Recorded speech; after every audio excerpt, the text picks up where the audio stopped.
दोस्तों, एक बार फिर मैं आपके लिए लाया हूँ बहुत ही मज़ेदार कहानी। यह कहानी है मार्स पे बसे एलियन और बड़े रोबोट्स की। यह कहानी शुरू होता है दूर समुद्र के बीच में बसे एक टापू से।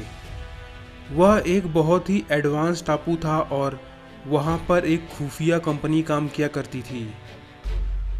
वह कंपनी नया नया हथियार बनाती थी और दूसरे ग्रहों पे एलियन का खोज किया करती थी। उनको एक दिन मार्स पे एलियन दिखा और उस एलियन से लड़ने के लिए और उनको पकड़ने के लिए उन्होंने बहुत सारे रोबोट्स को मार्स पे भेजा। धीरे धीरे करके उन्होंने इंसानों को भी मार्स पे भेजना शुरू कर दिया। इस तरह कई महीनों में उन्होंने बहुत सारे रोबोट्स और इंसानों को मार्स पे भेज दिया था। उन्होंने मार्स पे एक बहुत बड़ा कॉलोनी बना रखा था और सभी इंसान और रोबोट्स को वहां पर रखा गया था। वह मार्स के वातावरण में बहुत सारे प्रयोग कर रहे थे और वहां पर बहुत सारे रोबोट्स और रोवर को भेजा जा रहा था। वहीं पर उनका एक मेन ऑफिस था और वहां पर दो लोग बात कर रहे थे। देखो, हम लोग को पहले कुछ रोबोट्स भेज के उन एलियन का पता लगाना पड़ेगा कि वह कितना शक्तिशाली हैं। तभी दूसरा बोलता है, हाँ तुम सही कह रहे हो, पहले हम लोग रोबोट्स भेजेंगे और देखते हैं वह कितना शक्तिशाली हैं, फिर हम कुछ प्लान बनाएंगे आगे उनको पकड़ने का। फिर वह लोग अपने सभी रोबोट्स को मार्स पे उड़ने और चलने के लिए मॉडिफाई कर देते हैं और उसके बाद अपने सभी डायनो रोबोट्स और बाकी सारे उड़ने वाले रोबोट को एलियन से लड़ने के लिए भेजने लगते हैं। वह बहुत सारे बड़े बड़े और छोटे छोटे उड़ने वाले रोबोट्स को एलियन के पास भेजते हैं। उधर एलियंस ने पहाड़ों के बीच में अपना ठिकाना बना रखा था। वहाँ पर 3 एलियन के यान थे जो कि पहाड़ों पे टिके हुए थे। दरअसल यह एलियन अपने सोलर सिस्टम के नहीं थे। यह एलियन कहीं बाहर से आए थे। दूर अपने सोलर सिस्टम से एक और सोलर सिस्टम था और वहाँ पर सिर्फ 3 ग्रह थे। उन तीनों में से एक ग्रह अपने पृथ्वी जैसा था। वहाँ पर भी जीव जंतु रहा करते थे।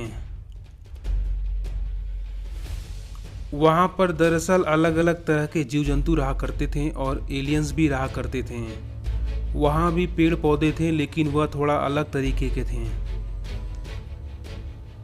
कई सालों बाद कहीं से एक बहुत बड़ा एस्टेरॉयड आता है और उस ग्रह से टकराने वाला होता है। उसी एस्टेरॉयड से बचने के लिए और अपना वजूद बचाने के लिए यह एलियन वह ग्रह छोड़कर निकल जाते हैं और बहुत दिनों तक यह एलियन रहने का ठिकाना खोजते हैं, लेकिन उनको कोई भी ऐसा ग्रह नहीं मिलता है जहां पर वह अपना ठिकाना बना सकें। बहुत दिन तक घूमते घूमते वह अपने सोलर सिस्टम में आ जाते हैं और वह मार्स की ओर बढ़ने लगते हैं। फिर वह मार्स पे ही अपना कॉलोनी बना लेते हैं और उस पे रहने लगते हैं। सभी रोबोट्स एलियन के यान पर आकर हमला कर देते हैं। काफ़ी देर तक वह यान पर हमला करते हैं, लेकिन कुछ असर होता ही नहीं है। ज़्यादा नुकसान नहीं पहुंचा पाते हैं। कुछ देर बाद डायनो रोबोट और चलने वाला बड़ा रोबोट भी वहां पर आ जाता है। वह सभी आकर उस एलियन के यान पर हमला कर देते हैं, लेकिन उस यान को ज़्यादा असर नहीं होता है। कुछ देर बाद वह यान उठ जाता है और घूमने लगता है और उसके बाद सभी रोबोट्स पीछे की ओर हटने लगते हैं। अचानक से एलियन के यान के अंदर से हमला होता है और सभी रोबोट्स टूट जाते हैं। उसके बाद उस एलियन के यान से बहुत सारे छोटे छोटे जेट फाइटर निकलते हैं और पहाड़ियों के बीच में जो था उसके अंदर से भी बहुत सारे छोटे छोटे फाइटर निकलते हैं और वह सभी फाइटर जितने भी रोबोट्स बचे थे उन पे भी हमला करके उनको तोड़ देते हैं। उसके बाद वह सभी जेट फाइटर उड़ते उड़ते इंसानों के कॉलोनी पे आते हैं और उस पे भी हमला करके पूरा तबाही मचा देते हैं। उसके बाद इंसान लोग भी अपना जेट फाइटर लड़ने के लिए भेजते हैं और एलियन और इंसानों के बीच बहुत बड़ा युद्ध शुरू हो जाता है। दोनों एक दूसरे पे हमला कर देते हैं और दोनों तरफ से बहुत सारे जेट फाइटर क्रैश हो जाते हैं और बहुत लोग मारे जाते हैं। इंसानों के कॉलोनी में दो लोग बात कर रहे थे। एक कहता है, भाई हमको उनसे लड़ने के लिए कुछ तो नया तरीका निकालना पड़ेगा, कोई तो तरीका होगा। तभी दूसरा कहता है, हाँ तुम सही कह रहे हो, जहाँ पर युद्ध हुआ था वहाँ पर ही कुछ हमें मिल सकता है। अपने सभी रोबोट्स वहाँ पर भेजते हैं और देखते हैं क्या मिलता है। फिर उसके बाद वह इंसान सभी रोबोट्स को उस युद्ध वाले जगह पर भेज देते हैं। वहाँ पर बहुत सारे टूटे हुए जेट फाइटर गिरे थे। बहुत देर तक खोज करने के बाद उनको पहाड़ों के बीच में कुछ ऐसे जेट फाइटर मिलते हैं जिनका ज़्यादा नुकसान नहीं हुआ था। फिर उसके बाद वह रोबोट्स एक एक करके सभी एलियंस के जेट फाइटर इंसानों के कॉलोनी में लाते हैं। उस जेट फाइटर के अंदर से कुछ एलियंस भी मिलते हैं। उसके बाद 3D प्रिंटिंग टेक्नोलॉजी की मदद से वह एकदम एलियन जैसा दिखने वाला सूट बनाते हैं और एलियन का जेट फाइटर भी सही कर देते हैं। सूट को पहनकर वह जेट फाइटर लेकर एलियन के कॉलोनी की ओर निकल जाते हैं। वह बाकी एलियंस के जेट फाइटर के पीछे पीछे जाते जाते वह एलियंस के कॉलोनी के अंदर चले जाते हैं। उसके अंदर जाकर वह देखते हैं कि वहाँ पर बहुत सारे चैम्बर हैं और उस चैम्बर के अंदर अजीब तरह के जीव हैं।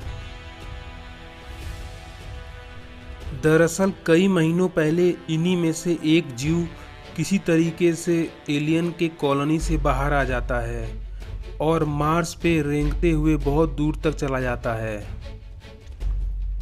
इसी जीव को इंसानों के रोबोट ने देखा था और इंसानों के पास फोटो भेजा था।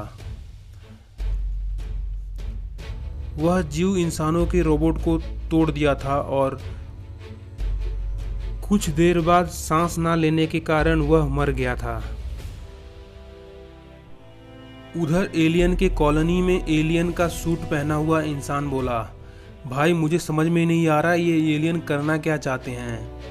इन्होंने तो बहुत सारे पृथ्वी के भी जीव जंतुओं को पकड़ रखा है, जैसे कि भालू, सांप, बाघ और मगरमच्छ। मुझे लगता है यह पृथ्वी पर हमला करने के लिए कोई प्लान बना रहे हैं। दरअसल वह एलियन मार्स के साउथ पोल पर रहकर वहां से छोटे छोटे उड़न तस्तरी भेजकर पृथ्वी पर बहुत सारे जीव जंतुओं को उठा ले रहे थे और उन पे बहुत सारे प्रयोग कर रहे थे। पानी में बहुत देर तक सांस रोकने और पृथ्वी पर रहने वाले बहुत सारे सैनिक बना रहे थे ताकि वह पृथ्वी पर हमला कर सकें। फिर उन दोनों लोगों को कॉलोनी के अंदर से दो हरा पाइप ऊपर जाते हुए दिखता है। वह दोनों ऊपर आते हैं और देखते हैं कि वह हरा पाइप एक पावर कोर से जुड़ा हुआ है। तभी वह आदमी बोलता है, भाई मुझे लगता है यह पावर कोर ही पूरा सिस्टम को चला रहा है। यदि हम इस पावर कोर को उड़ा दें तो यह यान भी उड़ जाएगा और नीचे का सिस्टम फेल हो जाएगा। जब सभी एलियन यान के अंदर आराम कर रहे थे उसी वक्त वह पावर कोर पे विस्फोटक लगा के दोनों यान को उड़ा देते हैं और वह दोनों जेट फाइटर लेकर बाहर आ जाते हैं। इस तरह पूरा सिस्टम फेल हो जाता है। उसके बाद इंसानों का जेट फाइटर का टीम भी वहाँ पर आ जाता है और एलियन का एक यान वहाँ से बचकर निकल जाता है और भाग जाता है। उसके बाद वह पावर कोर को लेने के लिए इंसानों की एक टीम वहाँ पर जाती है और उस दोनों पावर कोर को उठा लेती है। उधर वह एलियन मार्स से बहुत दूर जाने लगता है और धीरे धीरे अपने सोलर सिस्टम से बाहर निकल जाता है। वह इंसान पावर कोर को लाकर इंसानों के कॉलोनी में रख देते हैं। दोस्तों, अगर आपको कहानी का पार्ट 4 देखना है तो नीचे कमेंट ज़रूर करें। अगर आपने पार्ट 1 और पार्ट 2 नहीं देखा तो हमारे चैनल में जाकर देखें। वीडियो को लाइक करें, शेयर करें।